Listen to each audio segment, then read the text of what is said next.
चांदिली थाना अंतर्गत पेंटा grammar B लब जेकेपुर आईओबी बैंक को 23 तारीख में कौन कार्य जाइथिया बेले तांको मोटरसाइकेल टी बाहर रखिथिले। से कार्य सारी फेरिया बेलकू तांकर मोटरसाइकेल टी देखा जाय नथिला। सेठारे खोजाखोजी करिया परे मध्य तार कौनसी फल पाई नथिले, जहाको नै से तुरंत स्थानीय थाना रे अभियोग मध्य करिथिले।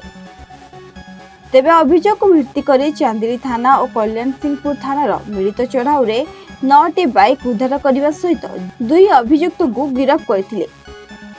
जणे कल्याण सिंहपुर बाड़ी ग्रामर रवींद्र कौशल्या और अन्य जणे कलाहांडी जिला बिजीपुर थाना अंतर्गत बंका कुंद्र ग्रामर सदानंद साहू।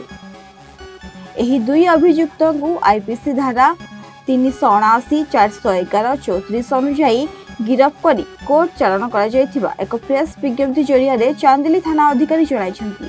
पुलिस रा एपरी बड़ सफलता को समस्ते उच्च प्रशंसा करिछन्ती। एसपी रायगढ़ाकर नेतृत्व में चोरी केस डिटेक्शन पाई हमर जो प्रयास चलछि थे हमर चांदिली पुलिस को बड़ सफलता मिलछि। गत 23/4/2024 रे हमर गोटे एचएफ डिलक्स बाइक चोरी होला चांदिली रे, ताकि नै कि हमर Chandili case number 115 under section 379 IPC रे केस रजिस्टर हितला। विशेष सूत्र खबर पाई आईसी चांदिली ताकर टीम एवं केसिंगपुर थानार टीम को नै केसिंगपुर एवं विभिन्न एरिया रे रेड कंडक्ट करथिले। एथिरे हमकु उक्त चोरी होइथिबा बाइक सहित 9टा बाइक मिलिछि, जोथरे 4टा एचएफ डिलक्स, 3टा हीरो ग्लैमर, गोटे स्प्लेंडर एवं गोटे होंडा लिवो। रायगढ़ शस्य ज्योति बेहेरा रिपोर्ट, A1 ओडिशा।